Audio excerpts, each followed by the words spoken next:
terindah yang kita mohonkan kepada Allah dari satu keinginan yang diharapkan terwujud. Ya, apa saja yang dimohonkan kadang-kadang ada kaitan dengan kebutuhan keluarga, ada dengan pekerjaan, ada dengan lingkungan kehidupan, dan doa menunjuk bahwa kita itu lemah. Itu poinnya. Kita itu lemah, kita butuh pertolongan, dan kita punya Tuhan. Karena itu Allah sangat tidak suka kalau ada hamba yang tidak mau berdoa.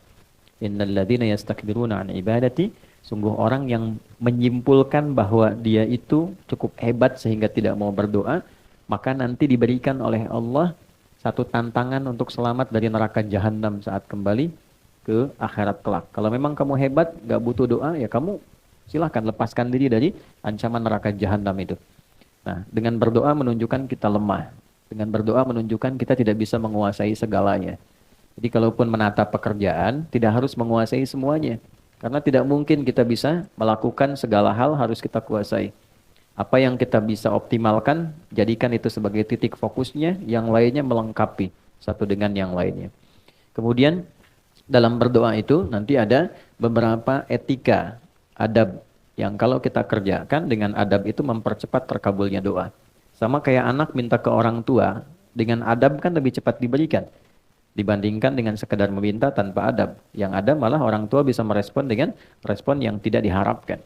Maka yang pertama, adab itu ada yang terkait waktu, kedua ada yang terkait tempat, ketiga ada yang terkait dengan keadaan.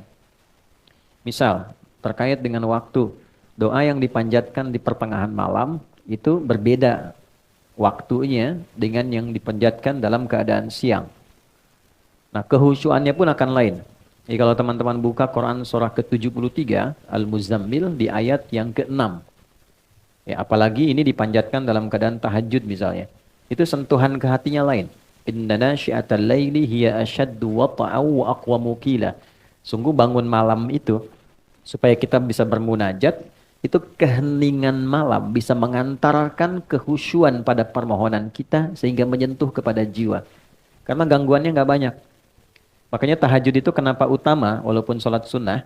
Karena memang malam ini kita bisa melepaskan dari kepenatan dunia, menghilangkan dari berbagai macam perhatian yang memungkinkan kita tidak khusyuk dalam ibadah. Kalau siang kan yang lihat banyak, ya kan?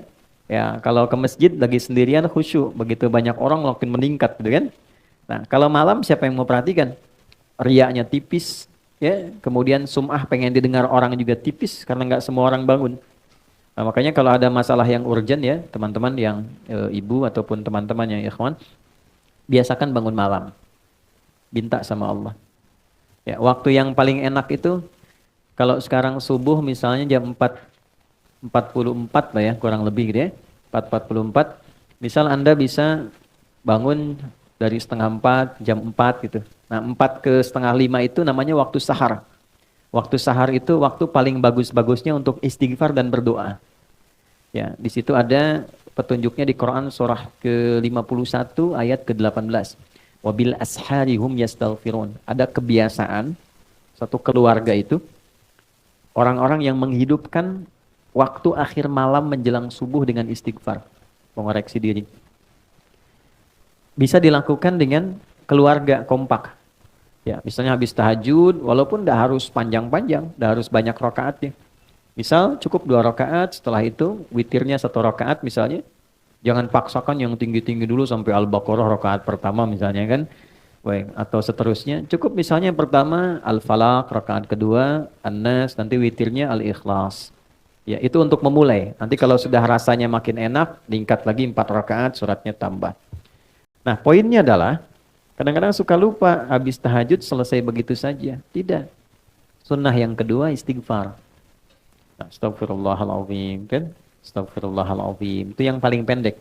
Astagfirullahaladzim alladzi la ilaha illa huwal hayyul qayyum wa atubu ilaih. Itu agak panjang. Tapi kalau mau detil dengan fikih Qur'annya, mulai dari suami. Ya kan? Minta maaf sama istri. Sayang, aku mohon maaf kalau selama ini belum jadi suami yang baik. Kadang tidak mengerti keadaan kamu. Kadang aku memaksakan yang bukan di luar kemampuanmu. Aku minta maaf kalau saatnya mesti kembali kepada Allah ternyata belum baik di hadapan Allah. Terus istighfar. Astagfirullah, ya Allah ampuni saya. Ampuni saya. Respon sama istri.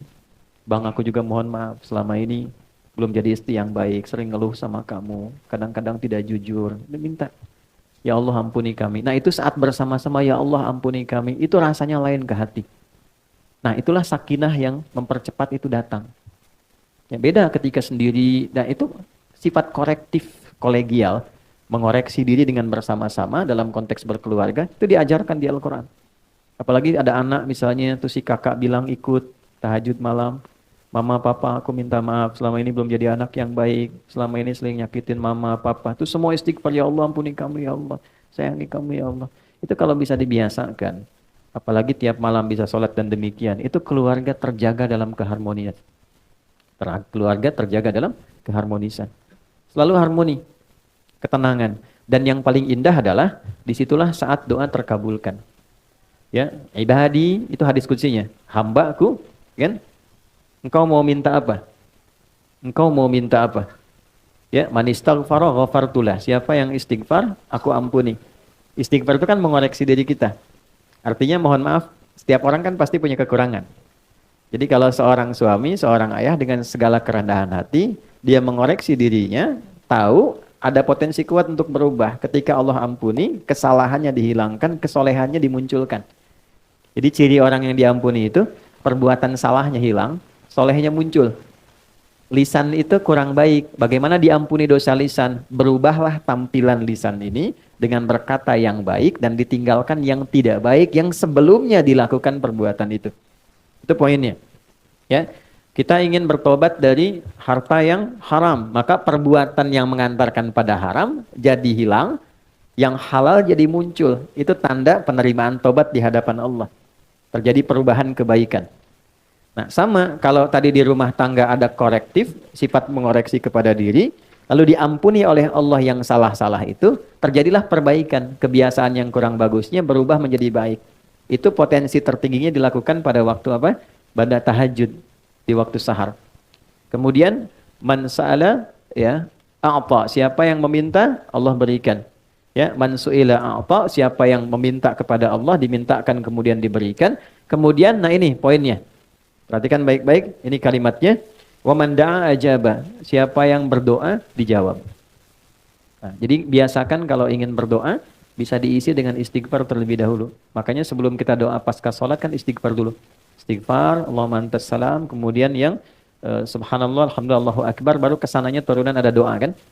Ya, bagaimana minta dalam keadaan kotor? Masih banyak dosa, masih minta gitu kan.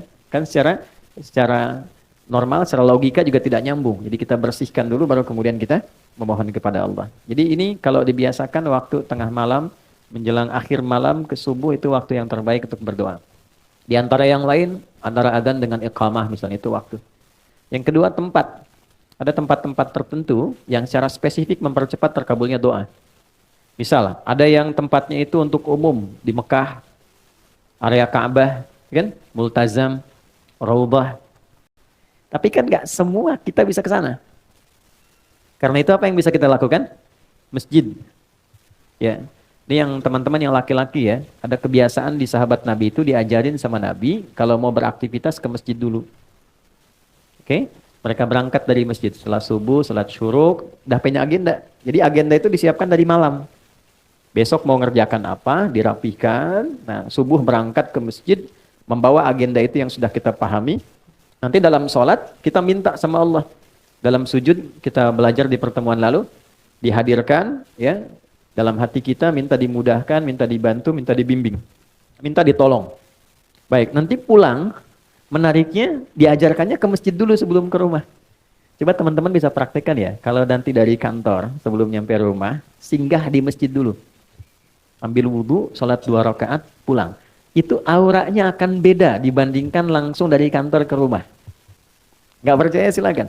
Di masjid itu auranya ada aura ketenangan, kenyamanan, kedamaian. Jadi pulang nyampe rumah itu yang didapatkan oleh keluarga, aura kedamaian. Dan itu yang dibutuhkan. Dibandingkan dengan macet di jalan, di kantor banyak persoalan, ketika ke rumah melihat anak yang sudah nunggu seakan jadi beban. Jadi masalah. Ya kan? Pusingnya dibawa ke rumah kan? Beda dengan Anda sholat 2 rakaat, setelah itu berdoa, ya Allah aku sudah berikhtiar seperti apa yang telah Engkau perintahkan. Sekarang aku bertawakal hasilnya dari apa yang telah Engkau janjikan. Pulang ke rumah ketemu anak semuanya senang. Dia menunggu, ada yang bikin gambar, ada yang macam-macam. Dan ingat ya, Anda sehebat apapun di kantor, yang dibutuhkan oleh anak dan istri di rumah adalah sosok ayah dan suami. Bukan seorang direktur, bukan seorang manajer, atau seorang ahli apapun. Saya jadi ustadz, jadi kiai, sampai hari ini, alim misalnya disebut oleh orang syekh di luar, sampai ke rumah, nggak pernah anak saya menyebut dengan nama itu. Assalamualaikum kiai, nggak ada. Ini bikin ayahnya kok. Ya, ini bikin ayahnya. Assalamualaikum Ustadz, nggak ada. Tunggu sampai malam pun, buya, main kuda yuk. Ya, masih main petak umpet, main kuda-kudaan, dan mereka menggambar, kadang bikin karya berjam-jam cuman pengen dilihatkan pada ayahnya. Lantas siapa Anda yang kemudian direktur di perusahaan? Nyampe ke rumah pengen jadi direktur juga. Terus anak ya dengan segala ekspresinya ingin dipersembahkan, lantas tiba-tiba mendapatkan kemarahan yang bukan pada haknya. Nah ini ada bagian tertentu yang bisa kita dapatkan dari aura masjid. Kalau pengen tarik ke rumah, bikin mihrab. Ya, masa rumah luas, kamar banyak, gak ada satupun dihususkan untuk ibadah. Ya, mihrab itu tempat khusus yang fokusnya untuk ibadah saja. Dibaca Qurannya di situ, ngajinya di situ, sholatnya di situ. Tapi dunia keluar. Oke, termasuk bikin status, cik lagi di mihrab, jangan ganggu ya. Nah, ini keluar dulu tuh. Ya, jangan dipakai, makan, minum, keluar. Mihrab itu tempat yang disebut spesifik dalam Quran. Dia punya dua keistimewaan. Mempercepat terkabulnya doa, mendatangkan rizki dari sisi yang tidak diduga. Ya, itu ada di Quran, surah ketiga Ali Imran ayat 37. Ya, fataqabbalaha rabbuha biqabulin hasanin wa ambataha nabatan hasana wa kaffalaha Zakaria. Poinnya, kullama dakhala 'alaiha Zakaria al-mihrab wajada 'indaha rizqa. Qala ya Maryamu anna laki hadha? Qalat huwa min 'indillah. Poinnya, innallaha yarzuqu man yasha' bighairi hisab. Jadi kalau punya mihrab, makanya kenapa imam mimpinnya di mihrab? Kan tempat imam ngimamin di masjid mihrab kan? Karena memang di tempat itulah cepat terkabulnya doa, imam mewakili pemohon doa dari makmum. Untuk itu ada kualifikasi imam yang tidak sama dengan makmum. Imam di kantor tidak sama dengan imam di masjid. Jadi jangan paksakan jadi imam di kantor, pengen setara di masjid. Fikihnya beda, ruang dan waktunya tidak sama. Kualifikasinya tidak serupa. Pelajari boleh, kalau sudah paham boleh dilakukan. Saya pernah mimpin pesantren di Jakarta, di Lebak Bulus. Itu di situ lingkaran ada para pejabat di satu instansi. Karena jadi pejabat di kantor, pengen jadi pejabat di masjid. Jadi motivasi yang bagus. Pengen jadi imam dan memaksa jadi imam. Bilang bagus, kapan lagi ada pejabat mau jadi imam di masjid? Ya, tapi ternyata bacaan bermasalah. Maka ketika diingatkan oleh santri, jawabannya juga bagus, mengesankan. Justru kami jadi imam untuk dibenarkan bacaannya. Saya datang kan, Pak, bagus sekali Pak, luar biasa. Kapan lagi ada pejabat mau jadi imam di masjid? Masya Allah. Tapi begini, supaya bacaannya benar dan bagus, dan kehormatan Bapak pun jadi istimewa saat jadi imam, saya tawarkan begini. Nanti sebelum Bapak ngimami, saya tugaskan santri untuk mendengar bacaan Bapak. Kalau baik ditetapkan, kalau kurang dikoreksi. Tapi tidak menurunkan status Bapak jadi imam. Bapak tetap imam, zuhur dan asar. Kan tidak dikoreksi.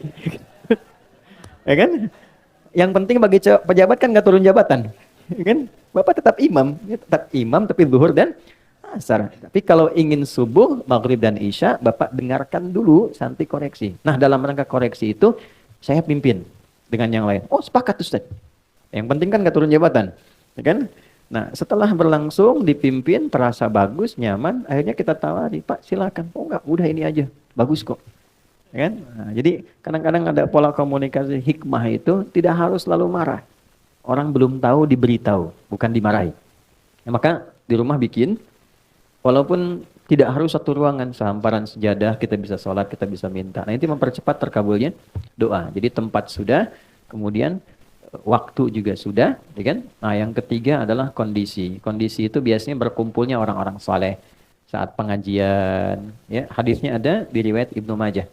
Ya, man salaka tariqan yaltamisu fihi ilma sahalallahu lahu tariqan ilal jannah wa innal malaikata la tadau ajnihataha ridan li talibil ilmi. Paham? Tidak. Siapapun yang menginvestasikan, meluangkan waktu, tenaganya, kesibukannya, dan dia arahkan satu bagian waktunya untuk belajar agama. Walaupun dia cuma ngaji satu ayat, satu hadis, itu Allah perintahkan pada malaikat, catat semua investasi, waktu, tenaga, keringatnya, untuk dilipat gandakan pahala demi meringankan langkahnya menuju surga. Oke, jadi ini nggak mudah. Wa innal malaikata, dan berikan satu tambahan saat dia mulai berangkat tapi niatnya memang spesifik untuk belajar. Maka ada malaikat yang Allah perintahkan untuk membentangkan sayapnya, memberikan ridha kepada orang ini sampai dia pulang kembali. Nah, di antara makna ridhonya malaikat itu, di antara maknanya mengaminkan doa yang dimohonkan. Itu teman-teman, saya yakin sekali banyak yang punya harapan pengen ini dan itu, dari sejak berangkat tuh isi dengan doa. Oke? Di jalan, belum datang isi dengan doa. Selesai kita berdoa, pulang. Nah, di antara doa itu ada yang sifatnya umum, ada yang mungkin sifatnya spesifik. Hadirkan tuh. Ya, karena malaikat mengaminkan. Karena itu malaikat sifatnya ghaib, nggak nampak. Kalau nampak kan masalah. Ya Allah, mohon malaikat samping. Kenapa John? Bapak siapa? Malaikat maut. Nggak jadi kita doa balik. Ya, nah ini sifat-sifat seperti ini. Alhamdulillah tiga ini tergabungkan. Tempatnya baik, tempat orang menghafal Quran, rumah Quran, dalam keadaan yang baik, dan insya Allah dengan orang-orang yang baik. Saya sebetulnya banyak merangkan hampir 20 menit, hanya ingin mengembalikan ke awal. Apa bagian awal tadi, mudah-mudahan